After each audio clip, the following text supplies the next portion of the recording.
Hi, Davin. Hi, All Adam. right. Hey, Hey, Ann. Scott. Good to Hey, see you. Hey, James. Adam. Nice to see you. James. Hi, Ann.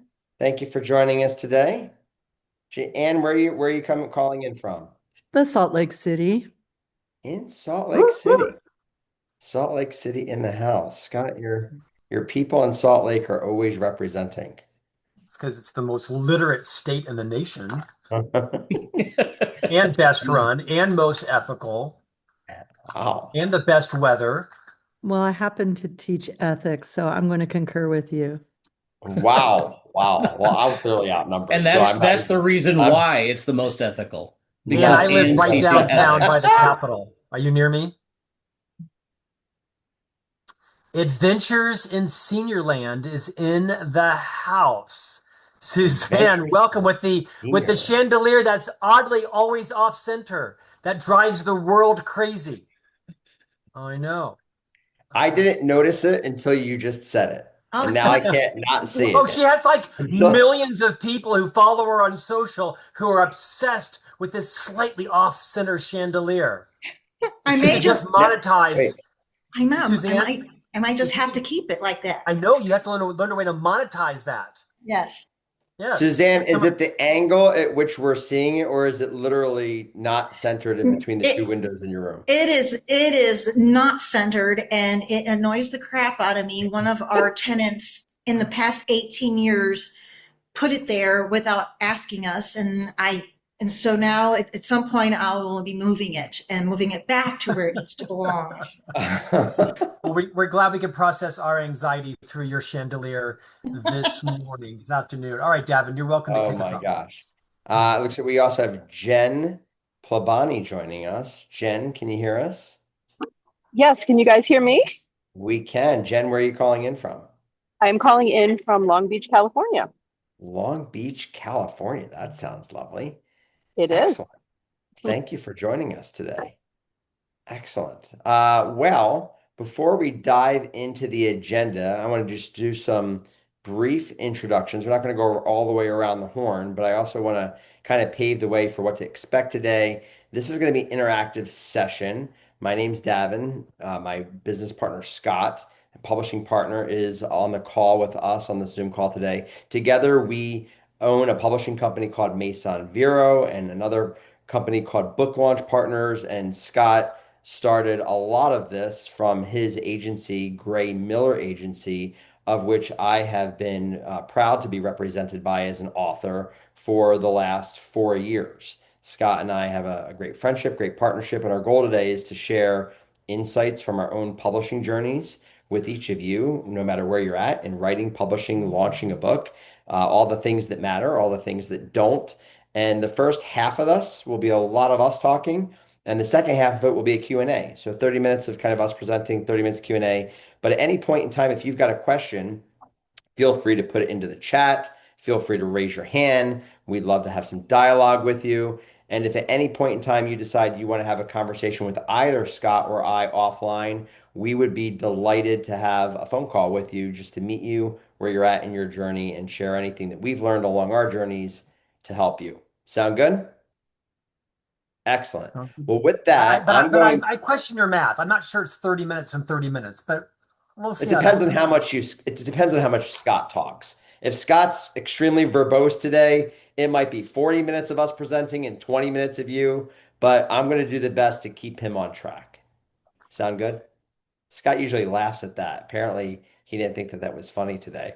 There it is. There's the Ann laugh. already has a headache. Let's go. Let's get into the meat. Let's go. All Let's right. go. Well, Scott, why don't you go ahead and introduce yourself, and then we'll dive into our journey today. Sure. So as you mentioned, I'm the Miller and Gray Miller. We're a internationally established literary speaking and talent agency, as Suzanne knows, because Suzanne and I once shared an employer.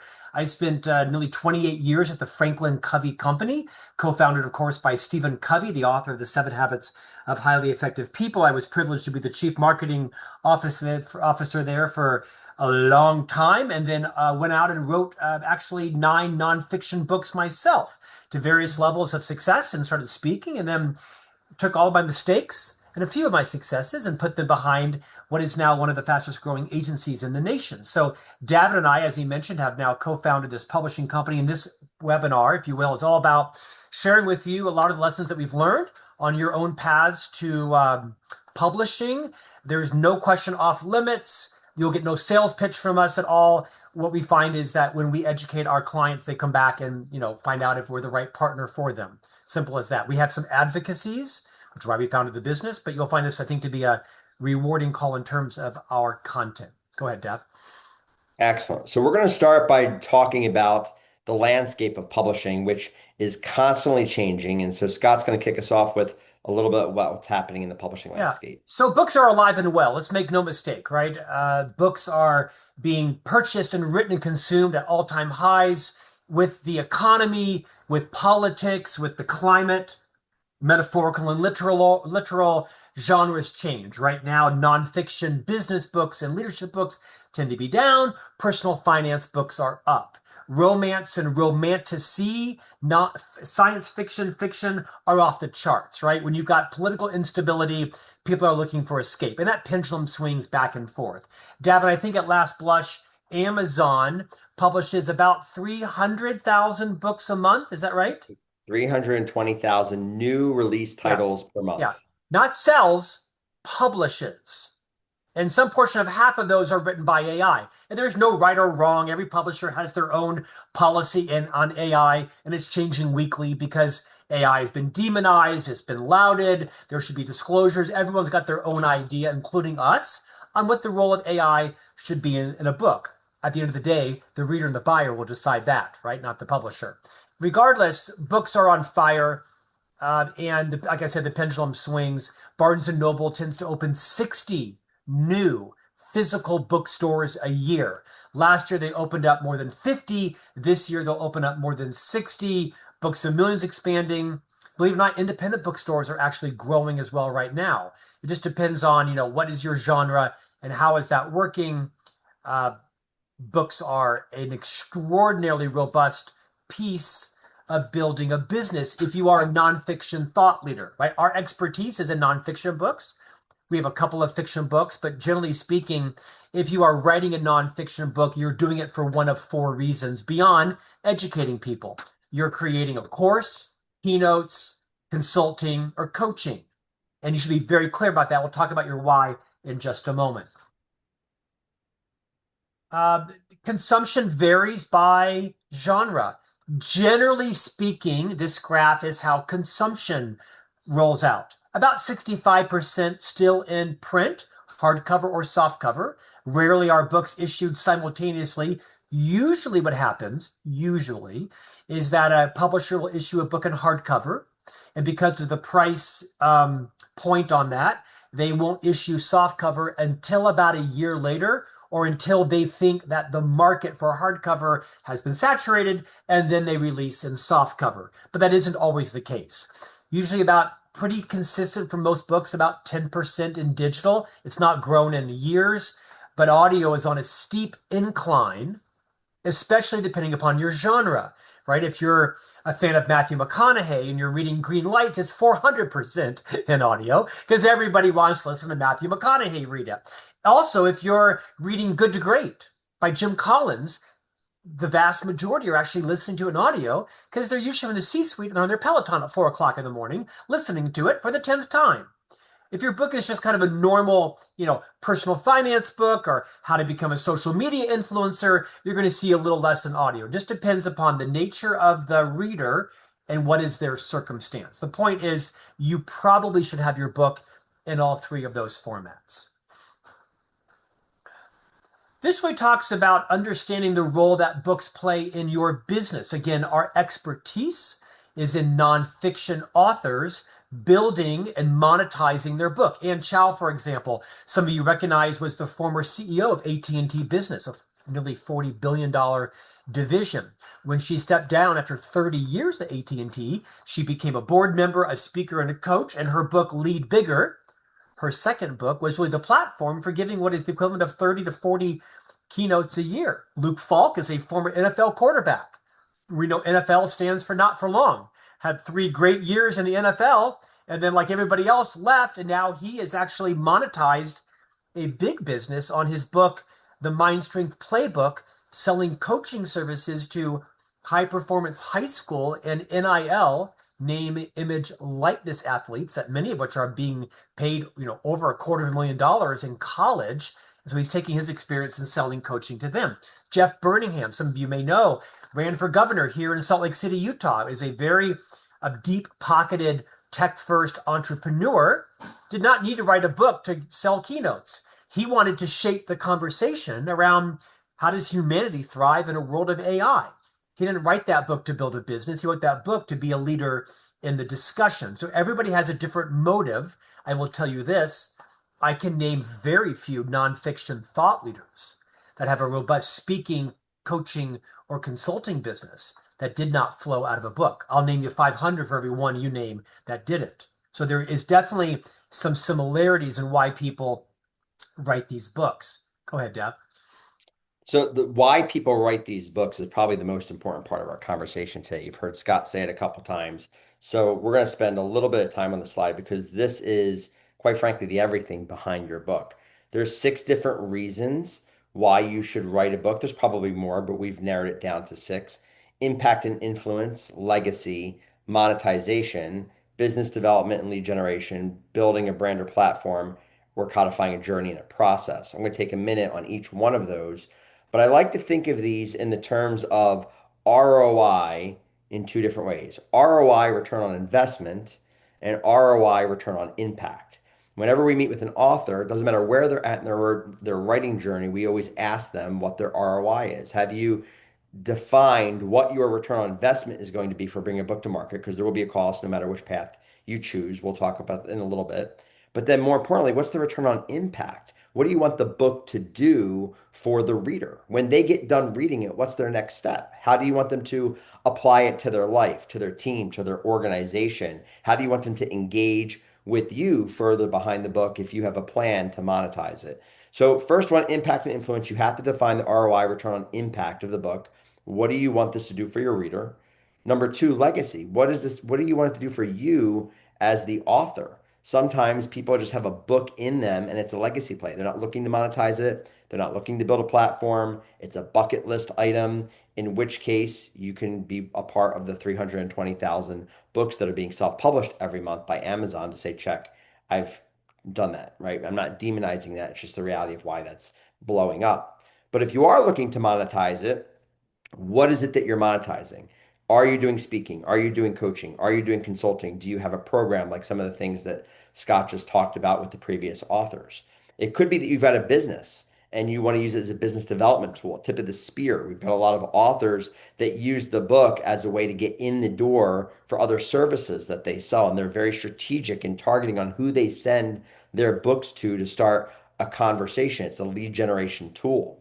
It could be to build a brand or a platform. There's a lot of people trying to reinvent themselves and step into the arena as a thought leader, as a speaker, as a coach, and they need the book to legitimize their new persona. They spent their entire career as an employee somewhere or tied to something else, and now they need to become a subject matter expert on a specific topic, and they need the book to brand them as such.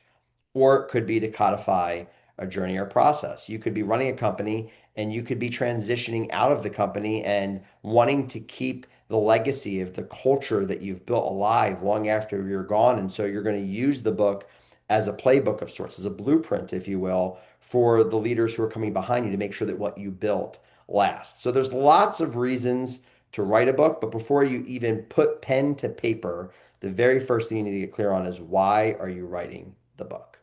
Scott, you want to add to that? Well, I think it's a case of there's no wrong answer, but you need to have an answer. And yours may not be on this page. As Davin mentioned, one of these is to codify a journey or process. Very quick story. I'm privileged to be the literary agent to the husband and wife owners of Panda Express. You, of course, have heard of Panda Express, right? The Churns, Peggy and Andrew, they own Panda Express. This is not a franchisee.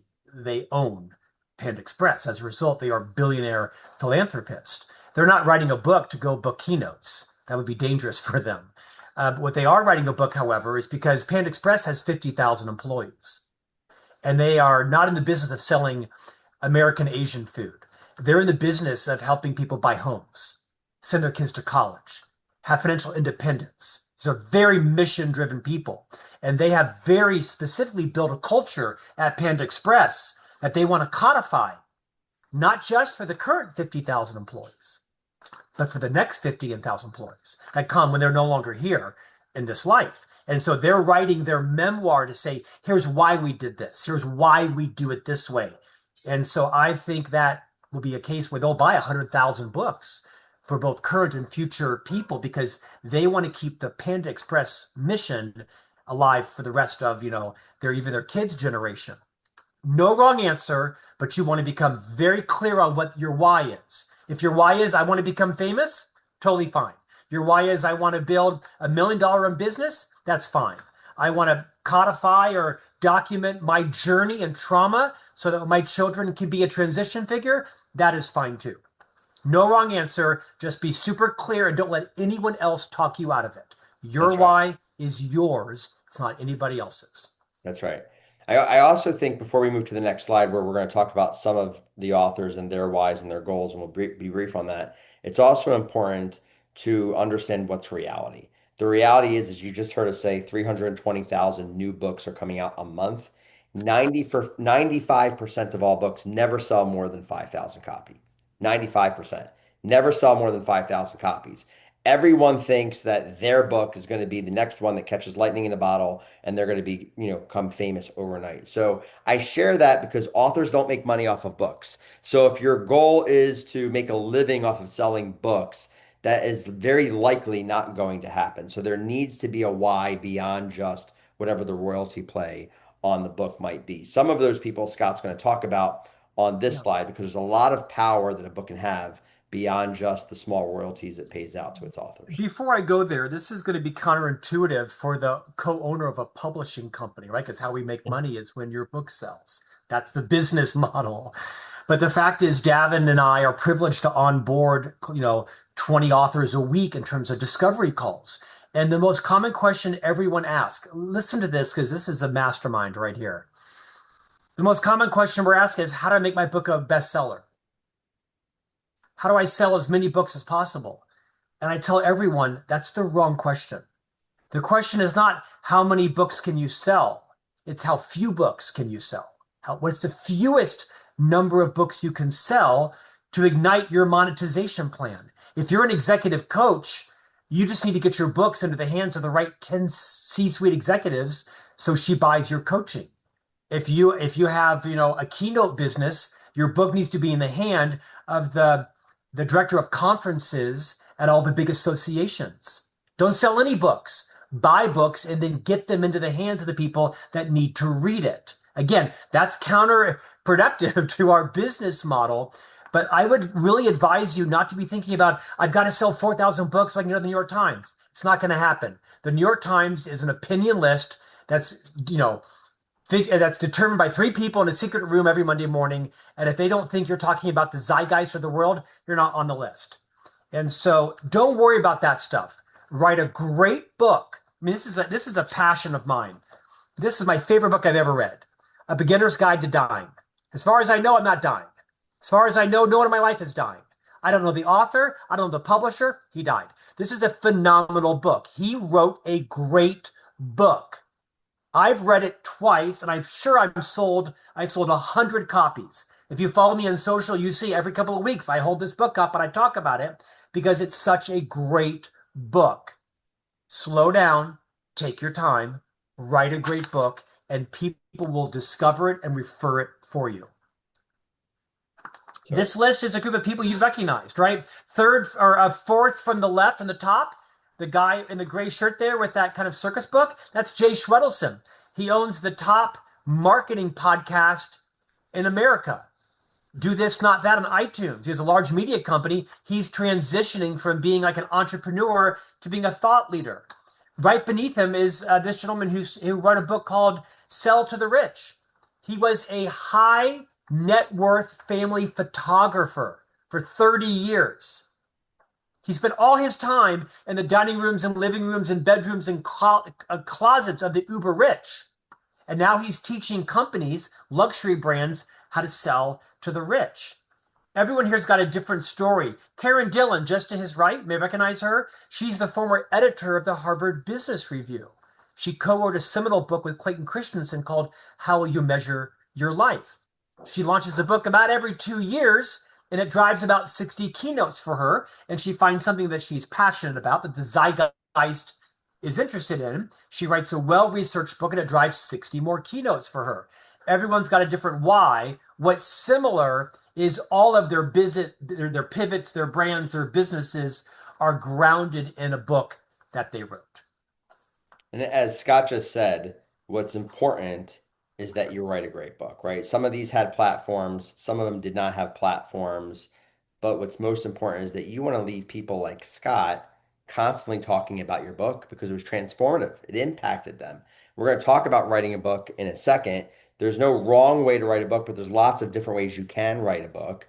I want to qualify, Scott's going to go through these in a minute, but before he does, I kind of want to qualify this statement is that what's most important, more important than how you write the book, is that the book that you write is tied to who your audience is, who your reader is, who your buyer is. The biggest mistake that I see authors make when they're writing the book is they are so focused on, I'm going to write about this, I'm passionate about this, just like you heard Scott talk about, but then they see everybody else doing this and they drift. They drift from what they try to be someone that they're not. They're not focused on what their original topic was, who their reader is, who their buyer is, and that's all tied back to your why. So don't lose your why in the writing process, which Scott's going to talk about. Certainly more than 4 ways to write a book. We would strongly advise any author to use AI as a support tool, as a research tool, as a validation tool. Do not fall into the trap of outsourcing your book to AI because there is a huge pendulum swing in the reader world around wanting human written books. So just be cautious about, we didn't say don't use AI. You should disclose it. You should use it very judiciously. I've not used it once. Well, I say that. Google is AI. It's the same thing now, right? AI has been around for 20 years. We just didn't, know it as much. So I would argue there's 4 key ways to author a book. The first one is that you write it yourself, where your fingers are clickety clacking on your keyboard, and you are disciplined. You are educated. You're trained to write your book. Maybe that you've found your writing style is every morning from 4 to 5:30 and you want to write 1,500 words a day. It's a very common way for seasoned writers, seasoned trained writers to write their book. It's probably unconventional for most books, but if you've been a journalist, if you are a blogger, if you've been writing content in your organization, that may or may not be best for you. You co-write it. That you hire a ghostwriter. This is not a negative term, right? And ghostwriters can run from $4,000 to $300,000. I have multiple high net worth clients that paid $300,000 frequently to hire a ghostwriter to help them with their book. There's obviously a downside to this. That is, a ghostwriter is never going to capture your voice. Never exactly how you want it. They weren't there. They didn't feel the feels. And there's all kinds of ways in which to do this, right? Is the author, hires someone to be their brain buddy. All of my books had, if you will, a ghostwriter, meaning I would write the chapter, I would email it to him, and metaphorically, to use a football term that I'll slaughter because I don't follow football, I would think I had it on the 2-yard line. And his job was to kick it or drive it or run it to the end zone. And sometimes he would take it back to the 10-yard line. Sometimes he'd take it back to the 50. And so he was my finishing editor, quite frankly, before it went to the final editor, the publisher. Lots of ways to hire people to help you. I do not think you should write in a vacuum. I do not think you should ask 14 people for their opinions. You should be very deliberate around what is your strength and where should you be complimented. And this is the best place you would put any money into, which is having a professional who gets you. Quite frankly, skill is second to fit. Fit. You want the personality, style, fit of the person to be your match. Number 3 is that you do outsource it. You could outsource it completely to a writing partner or a ghostwriter. It all depends on your budget, your time frame, That tends to be done with celebrities and well-known athletes and CEOs, where this is not the best use of their time, 90 minutes every morning for 9 months writing the book. Lastly, and this is kind of an emerging style, and that is to speak your book. So if Davin was an author and I was a writer, Davin could hire me, and let's just say there were 10 chapters, and after the architecture and the infrastructure, the scaffolding was clear, I could then interview him on a Zoom call, ask him 8 or 10 questions, and then say, tell me more about that. And then what happened? And then what happened? And then I literally get that transcript in 30 seconds for $1. And then I spend my time as the writer taking the dog barking out and my questions out and the leaf blowers out. And I turn it into a cogent chapter, send it back to Davin. Now Davin is simply editing his own words. I've made it, like I said, cogent, and now he's fixing it. Lots of ways to make that more efficient. Just depends upon your time and your budget. What's the most valuable asset for you? There are other ways, but I do think as an author, it's important to think of your way. I'll tell you, my way is I write small chapter books. Each chapter is probably about 1,500 words, usually about 30 chapters. I write it in email, and then on my wall over here, like literally on my wall, are manila folders printed out and taped on the wall with the name of the chapter. And when it's done, I print it out and I stick the chapter in it so I can see it sticking out. And that, for me, it's just kind of old school validation to know, oh, okay, so I got 7 down, I got 14 to go. I don't like that chapter as much. I'm going to skip to the next one and come back to that one. Again, that's nonfiction. You can write maybe a little more out of order. But the net of all this is find out what works for you. Don't copy someone else's style. Don't be shamed into some expensive writing software that may or may not meet your neurodiversity or your attention span or the demand for your time with your kids or your family. You figure out what is the best way to ignite your genius and then build a system around that. Stay off Instagram. You'll be shamed to death. You'll never write a book because of the way everybody else is writing it, and every software program and every $5,000 writing retreat. Don't do that. Be heartfelt, because you know what? You are best positioned to help your former self. Write that down. You are best positioned to help your former self. So you are writing this book for the people who are in the same circumstance as you used to be in. That's right. Be authentic, be genuine, write from the heart, take your time. Your book will do the rest. So good. So good. 2 things to add on writing before we transition to publishing. Number 1, coming back to the AI conversation, I was just with an author yesterday who's using AI in a very smart way that I had not heard of before, which I'm actually liking. So number 1, don't use AI to write your book like Scott just shared. It has an accent. It has a voice. You can tell when someone used AI. I see it all the time. But the author I spoke to yesterday, what they're doing is they created an AI agent, and they have that AI agent actually searching the news and articles every single day to find new content that's coming out, whether it was a news article or whatever, that is relevant to what they're writing about, just to inform them so that they can read that and then they can write about what they just read to stay current in their writing process. They're not using AI to write the book. They're using it as a research tool to find new, fresh, relevant content as they're writing, which I thought was very, very smart. The last thing that I'll share with you is this. If there's a topic that you feel like, you know what, there's already enough books on that. Someone's already wrote that. I don't need to write on that. But people haven't heard it in your voice. Scott just talked about how important your voice is. Listen, this piano only has so many notes. There's only so many chord combinations. There's only so many progressions. That hasn't stopped new music from being written for centuries. You have a unique voice that people need to hear, and that's the most important piece of your writing process. Let's switch to publishing. Scott, why don't you take us through publishing a book? Davin, there was before question we do that, in the chat box. Yeah, I'll address that right now, just where I was going there. This is very important, is you do not give lift to a book without an author platform. Now, your author platform might be your Substack. It might be your newsletter. It might be your email database. It might be your TikTok, Instagram, Facebook, YouTube, X, Twitter, Reddit, LinkedIn, whatever it is. But when any of our authors sign with us, we inspire them meaning berate them, about the fact that they've got to build an author platform. You cannot build it at the end, right? Dig your well before you're thirsty. And so you have to build an author platform where no one will know about your book. And we tell all of our authors ways to do that are authentic to their brand, and they all may have to move outside of their comfort zone. As soon as someone says to me, I hate social media, I kindly end the call.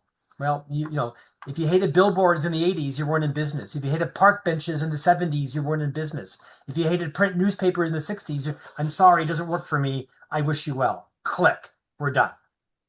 Yeah. Harsh but true. Let me add to that really quick. There's a difference between using social media to contribute and to compare. And I think what Scott is saying here is you need to build your platform. You need to contribute, provide content, your voice, invite people on your writing journey, all of those things, because you have to build the platform. What Scott was saying is that don't use it to compare. Don't start scrolling and doom scrolling and look at what everybody else is doing and start second guessing yourself, which a lot of authors fall in the trap of doing. It will require you to be a little more vulnerable. It will require you to move outside of the witness protection program you've put yourself into. It will require you to have your high school boyfriend find you and email you, and you got to figure out how to deal with that. And on and on and on and on and on, right? I mean, you want to be entertained, go look on Reddit and see the 30,000 vitriolic, evil things said about me. Whatever. Welcome to the public eye, right? Embracing public criticism is a competency as an author. Okay, let's talk about publishing a book. No wrong way. The question is what's right for you. Traditional publishing is still very much alive. I own a literary agency, and every week we close a book with a traditional publisher. HarperCollins, Simon & Schuster, Penguin Random House, Hachette, you name it, Hay House.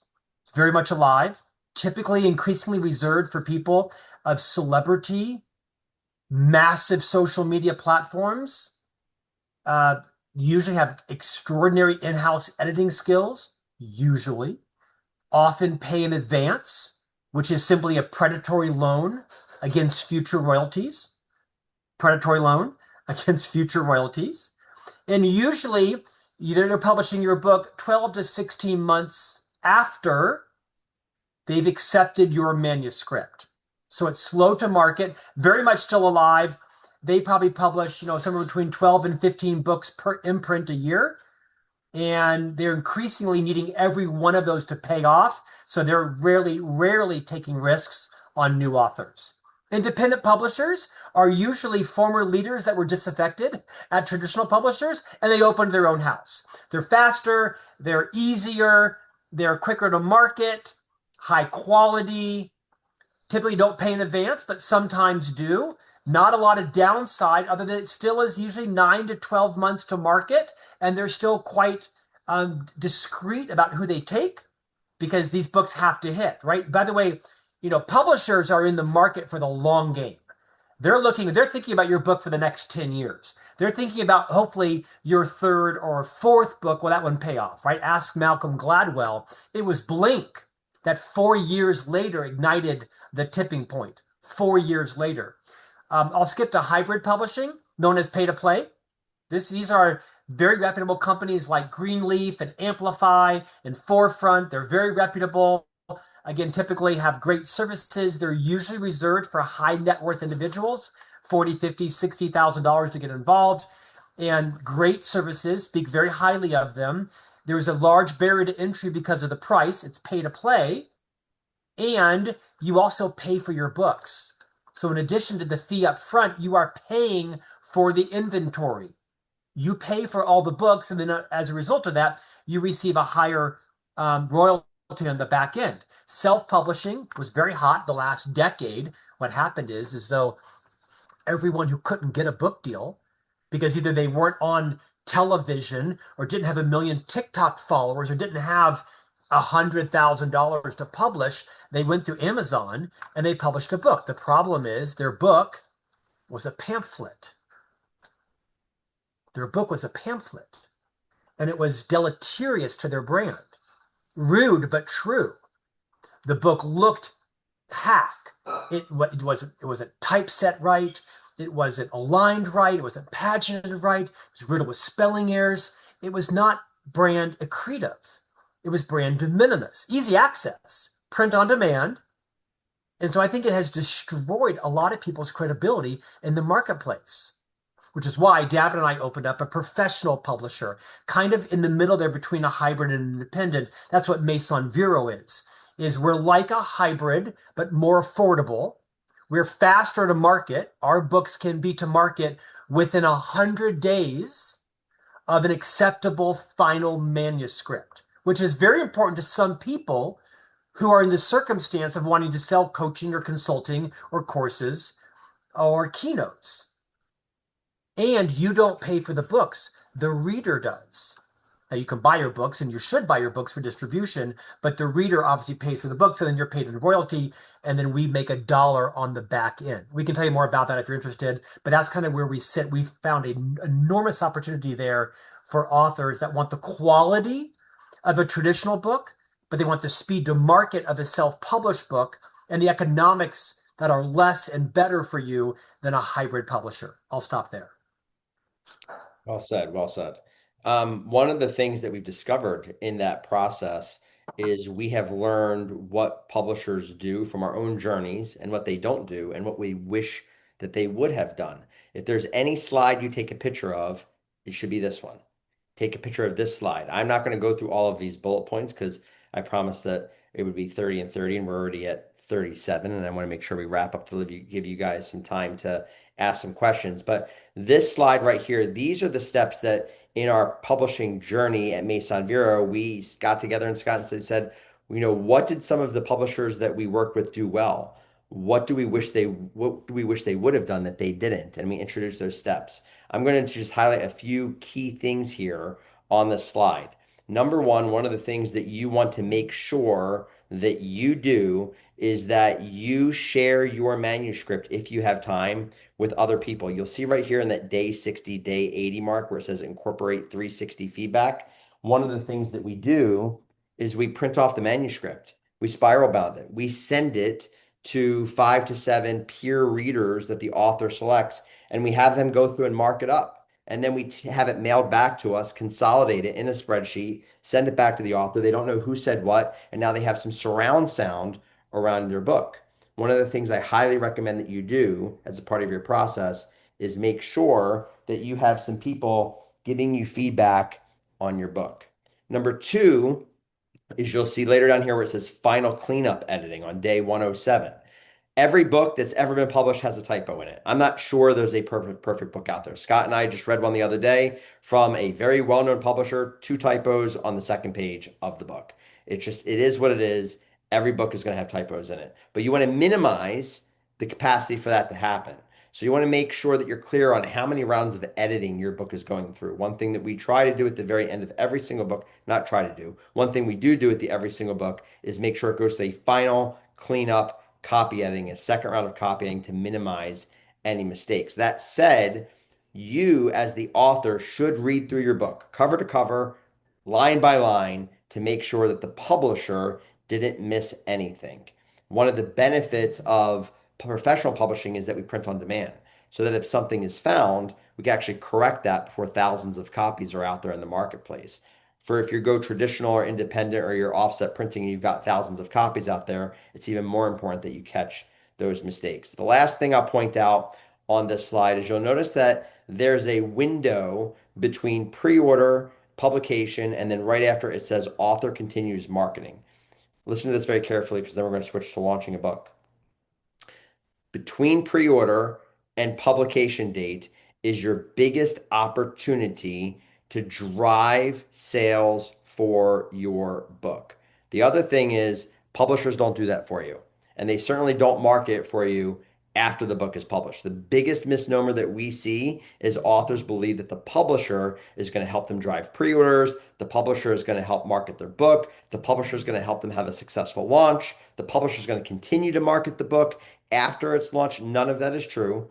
The publisher doesn't do any of that. It is all on you, the author, which is why one of the things that we take very intentionally is helping authors with the launch process, being very strategic about that, which Scott will land the plane and bring us home on in a second. But if you haven't, take a picture of the slide, because you're going to want to use this no matter which publisher By you the way, go this with. slide is on our website. It's more legible there, right, That's right. Devin? That's right. Take a picture, use it as a guide no matter which publishing path you choose. Let's wrap up by talking about how to launch a book, and then we'll go into Q&A. Well, I think I've done most of this, right? Is 10% of the process is writing a book. 90% is launching it. And that is so rude because I've written 9 books and I have fallen into bed the last 10 days of each writing, like with literally uncontrollable physical shakes because it's so stressful. And so publishing a book requires you to launch it nonstop for years, whether that's podcast or webinars or website updates or social posting every day of the week, not asking people to buy your book, but teaching from your book. Is that 10% of the process is writing a book and 90% is launching it. We see it. We can graph it, right? We know exactly when the book is going to die because the author gets discouraged or they get tired or they think they've launched it. And here's the most important point is people discover your book when they discover it. This book was written like 4 years ago. I discovered it 6 months ago. Half the books behind me that I've read or published or interviewed, not published, but interviewed, I discovered their book 4 months in, 8 months in, 2 years in. I'd never read The Alchemist. I'd never read it before. I'm sure I'm going to be obsessed with it when I read it. Don't send it to me. I got too many books to read. Author's books comes first. You get the point is you have to have a platform. I'm not pushing Facebook on you or TikTok on you. I'm sure it's heck not pushing X on you. Reddit appears to have found its soul and it's back again. I'm suspect. But the point is you have to have a community. You have to know who your people are. I know who my people are. By and large, my people, my readers, my buyers are women between the ages of like 45 and 65 that are typically in mid to senior level leadership roles in companies that own human resources, people management, and talent development. And you know where they are? They're on Facebook because they're my age and they're using Facebook as the obituary for their high school friends' parents that are dying and their kids who are going to college. They're on Facebook. They're also on Instagram. They're also on LinkedIn. But the majority of my keynotes, which are the way I monetize the books behind me, actually come from people following me on Facebook.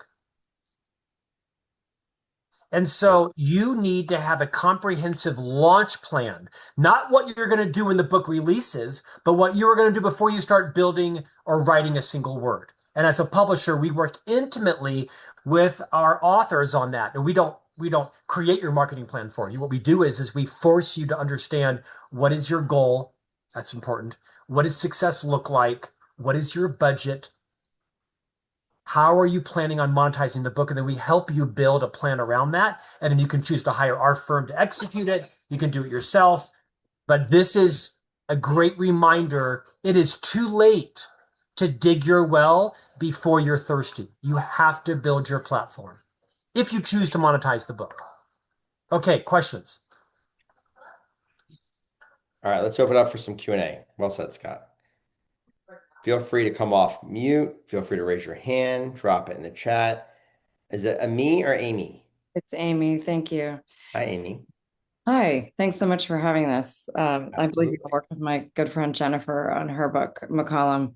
And so Yes, of course. Honored. But she was I've been texting Jennifer today, as a matter of fact. Oh, good. Well, I didn't get a chance to reach out to her in advance, but she was my roommate at Davos. And so she was Oh, wow. Yes. book and everything. Hey, not everyone can say that. Not everyone can say they were my roommate at Davos, right? This is a good entry. I got her to Keep going. come. I really wanted her to come. So it was selfish on my part, but I think she had a good time. And I know she enjoyed the process. I published my own book in 21 because it was a workbook. It came off of a career self-assessment that I created. I hadn't planned on writing a book, but it's highly designed. And I know I wanted total control over that. And I had friends who'd been talked out of it and yada, yada. And I wanted to fail fast. I figure I'm just going to do this thing. It's not my tip of the spear for my coaching kind of thing. Yeah. So that was a fun experience. I have heard so much about trad versus hybrid. A lot of my colleagues swear by page two, MBS, and Dan Pontefract just moved over there. And but then Dory sticks with, HBR and all of that. And Yep. I'm just curious about that, and then where you all fit in terms of Yes. the common complaints that I hear about, like you've already not talked about some of them, but no one does PR marketing, and even if you Yeah. hire a firm, no one's happy with Yes. it, and it's like an extra 25K. So I Yeah. love your focus on telling us to really, it's like build your network before you need it kind of thing.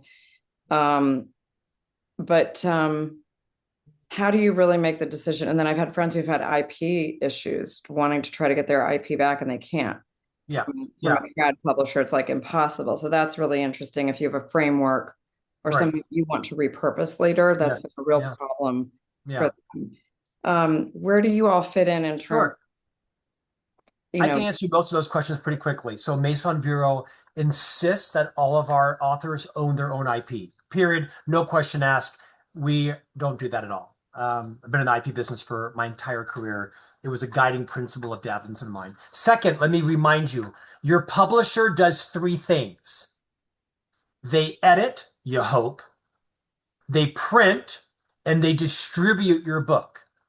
Distribute, meaning they put it on the truck and it goes to Amazon or Barnes and Noble's warehouse, whatever it is. That's it. They do nothing else. So have no expectations that your publisher, traditionally independent, is going to do anything else.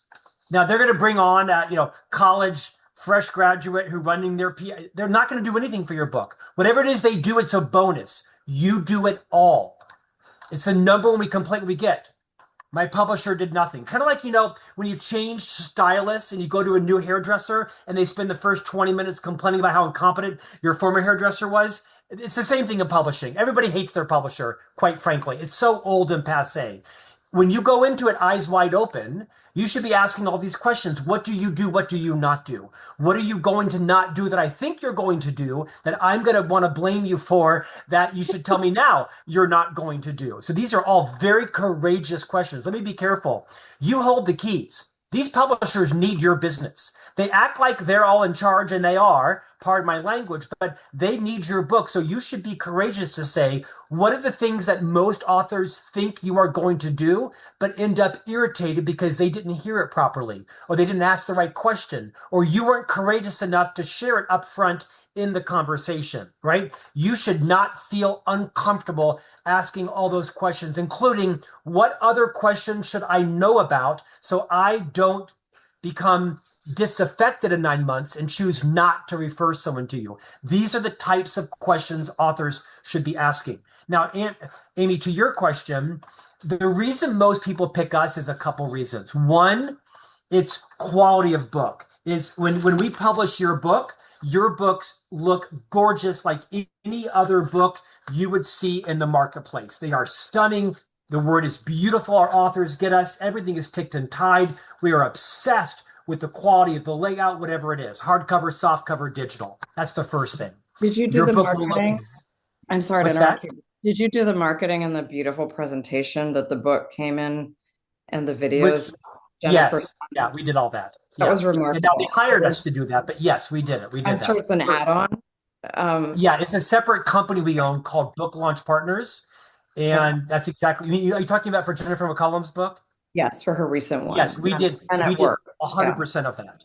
It was gorgeous. For those on the phone, it came in this beautiful box that was branded, right. and she also had a Yes. QR code and a personal video for me, That's thanking right. me for supporting her on the book. When I clicked That's on right. the phone, it was incredible. Like, here's a great example of another one. So And I get I'll like just 5 show books a you. week, so this was pretty incredible. Thank you. So here's another book. If you follow tennis, we are the agents for Jason Stacy, who's the coach to Arina Sabalenka, the #1 tennis player in the world. So, right now, 2,000 people are receiving this book that has a signed ball from Arina Sabalenka. It's got the actual book in here. It's got a trifold and a card. It's actually got a card deck with some of the key highlights from the book.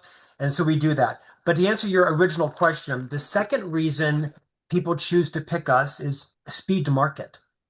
Is we have ticked and tied the system so that about 100 days from us accepting your manuscript, we can have your book out in the marketplace, whether that is getting you the cover so you can pre-market it, having it up on Amazon, Barnes & Noble, Books A Million, Walmart, Target, you name it. Now, your books typically aren't going to be in bookstores, which is a good thing, because nonfiction books, by and large, are not purchased in bookstores, and you should know they're all on consignment. Authors are wrongly obsessed with being in Barnes & Noble. Barnes & Noble has 600 stores. They'll do a small test. They won't even touch white-covered nonfiction books right now. They won't even touch a white-covered nonfiction books. The problem is Barnes & Noble will buy 300 books all on consignment. And when they don't sell, they ship them back to you and you pay for them and your publisher burns them. You really do not even want your book in a retail store.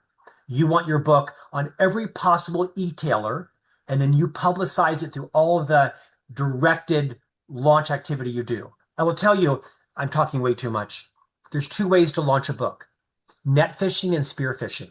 Net fishing is you cast a huge net. Suzanne, you've heard this term, right? A huge net across the ocean, and you say you're trying to pick up grouper, and when you scoop the net up, you got 2 grouper, you got a few snappers, you got a baby whale, and you got a bicycle tire and a car and a boat engine.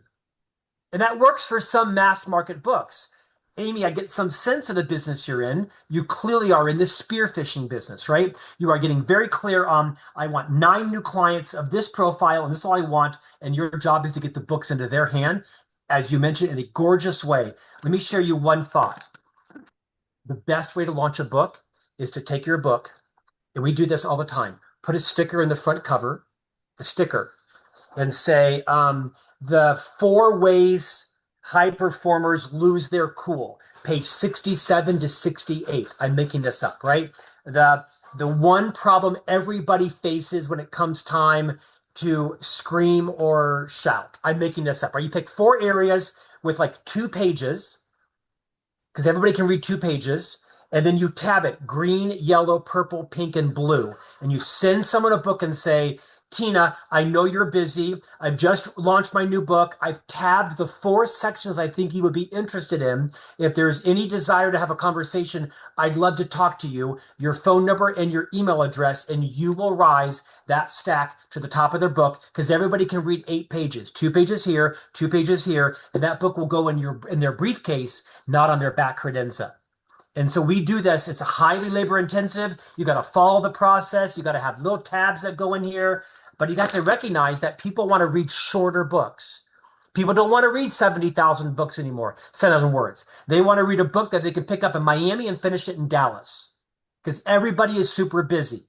Keep your book to 35, 45, 50,000 words, because everybody's got the attention span now of a goldfish or less, or whatever the people are telling us now. Write your book for your audience. Davin is telling me to be quiet. No, that was a great answer. Thank you, Amy, for She the had question. a 3-part question, in all fairness, Davin. That's She had a fair. 3-part That's question. Thank you, Amy. And Yes, Anne. Could you say a little bit more about your keynotes? Because not every author is adept at speaking, and you kind of briefly mentioned that, Scott. Say more about keynotes. Well, Davin can speak to this equally as I can. I mean, that's why I write books. I'll be very honest. I've written 9 nonfiction books. Some of them have sold 2,000. Some have sold 40,000. I'm not in the book business. I'm in the keynote business. And so I write books very specifically for my market to make sure that people want to hire me for a keynote. Here's a great example. This book behind you can't see it, called The New Power Skills. It isn't even out yet. I haven't even finished it. It's just a cover wrapped around that yellow book. It's about half done. But I have booked over $250,000 of keynotes because I turned it into a card deck. Because everybody can read this. No one wants to read that long book anyway. And so I'm out booking keynotes nonstop because it looks like the book is done. It will be done. It's not to be disingenuous, but the content, as soon as you've got a cover, you can start marketing your book and start speaking on it. You just have to know, what problem are you solving? that's right. Do people have a budget for that? Do they call it by the same name? Is the person reading your book also the buyer of the keynotes? Are you aiming it at, Inc. 5000 companies or Fortune 5000 or associations? And are you well trained? Are you well trained to be on stage and master the physicality and the storytelling and all that? There's an art to this, no doubt. And by the way, I didn't come to this overnight. This took me the better part of 25 years and thousands of hours of coaching. I'm a stutterer. I have a quite debilitating speech impediment. And so I've spent decades of speech coaching and therapy. You can see it come out, right? And so everyone's in a little bit different circumstance. But let me tell you, the keynote business is alive and well, virtual and in person. It's never been stronger. It's probably one of the biggest upsides of AI is people are craving to be in person in humanity. And the live keynote business is alive and well.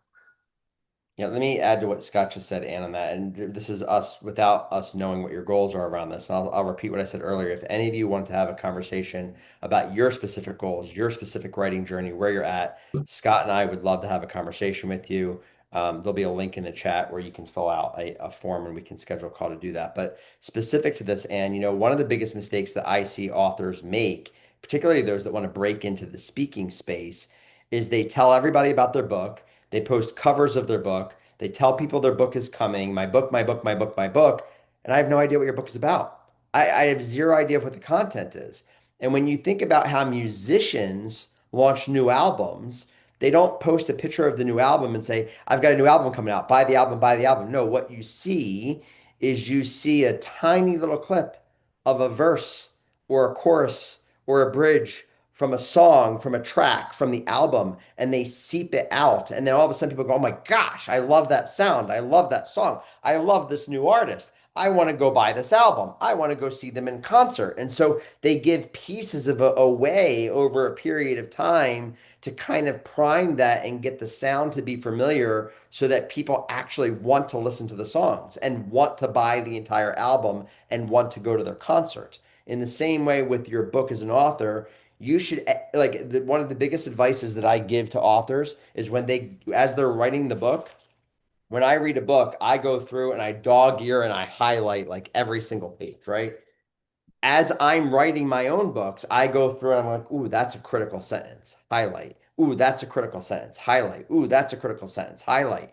And start sharing that out on your social media. Give people a taste of what you're writing about, of what your book is about, of what you're publishing. And then all of a sudden, if it's relevant, someone somewhere, if you're building your audience, and if you have a clip of you speaking, more important, if you have a clip of you speaking, many of the authors that we talk to, they don't have a clip of them speaking. Get clips of you speaking of that sound bite so that when an event planner comes across that sound bite on that topic and it's timely and it's relevant, they say, we need to have Ann at our conference. Is that helpful? Other questions? We're happy to have a non-pressured individual call with you, right? We talk to lots of authors that choose to not publish or publish later. So don't feel pressured at all. We find that our business is growing because of our abundance. And also we have a pretty good pipeline of authors that are willing to refer us based on their experience. So if you ever like to have another just 20, 30-minute phone call, this is kind of the key to our growth strategy, is just to educate people in the business. And if you choose to go somewhere else, at least you go there and you're successful. Because even if you went to a different publisher, you will say, you know what, I liked those guys. They weren't right for me, but they might be right for you. And that is how our business is growing. I mean that sincerely. So if you wanted to talk about some more nuanced questions, even if you don't choose us, we'd be happy to invest in you. That's right. That's right. Awesome. Adam put a link or an application in the chat box below, or you can email Lisa at Mason Vero. She'd be happy to schedule a call. I want to thank you for taking the time to spend some time out of your day with us. I would love to get to meet each of you and understand where you're at in your own journeys. And as Scott said, pour into you however we can. So that said, I want to leave you with a word of encouragement, and I'll give Scott the last word before we leave. There's not a mistake that you're on this call. If you're on this call, it's because you have something to bring to the world. And I would encourage you, don't let anything stop you. Well, most importantly, Suzanne, I follow you on social, and I think you may own multiple homes. And so I'm going to send or fly my handyman to better center that chandelier. Because Amy, I'm not sure about you, but it has me all like effed up. I can't even focus on the fact that that chandelier is to the left. So wherever that home is, I am going to personally fund my handyman to rehang it 1.5 feet to the right. I accept that offer. You're definitely not a detail guy. Definitely. Well, you want that in your book, do you not? You want your book to be Just- detail-oriented. Okay, Just, that was not putting gratuitous. putting a point on it. Okay, we appreciate you all. Hope it was valuable. Feel free to follow up and ask us any questions. We wish you luck on your journey. Thank you all very Thank much. you. Thank you all. Thanks, you guys.